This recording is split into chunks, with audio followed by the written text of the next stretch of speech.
Salamat sa Dios nga nagkatigom ta, nagkahiusa ta nining adlaw bilang ikatulong nga atong anibersaryo sa pagsugod nato diri na tingali dunay matingala no, dunay mahibong nga ngano maning huybisan tuman. Praise God.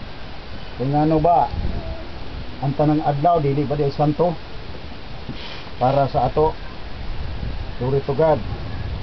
Ang uban nagsaulog sila sa maog gihapon nga kuan, pero kita wala na kay nagtuo man tag kausaran namatay atong Ginoo. Dili na mohalad sa utro. Praise God. Salamat kayo sa Dios. Kayang gihatag nga maayong panahon, maayong panlawas tanan nga atong igsuonan niya karon. Doon na gani ko yung mga igsuon na to nga akong gibisitaan kanina. Ganun din sila magmahay ba? Ako silang gingat to, imbitaran ako para makatambong sila nga rin. Kaya dili man sila sa una nagtando man, pero ambot lang sa ilang pagtando mong hariba. Ako mong hangyoon sa pagpanindog mga igsuon alang sa atong pagsugod. Ako mong hangyoon nga magkahiusa unta ang atong mga igdulungog, ang atong mga hunahuna, ang atong mga kasing-kasing. Praise God. Sa maong atong serbisyo karon. Praise God.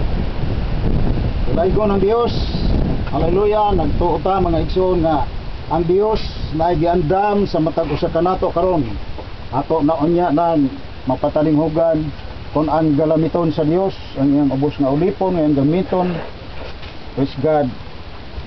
Siya na ang magpahayag sa ato. Gusto mo nga ta sa pagsugod, hinaot nga ang Dios, ang grasya, kalinaw, kalipay nga anaa sa atong Ginoong Kristo magapataliwala sa matag usa ka nato.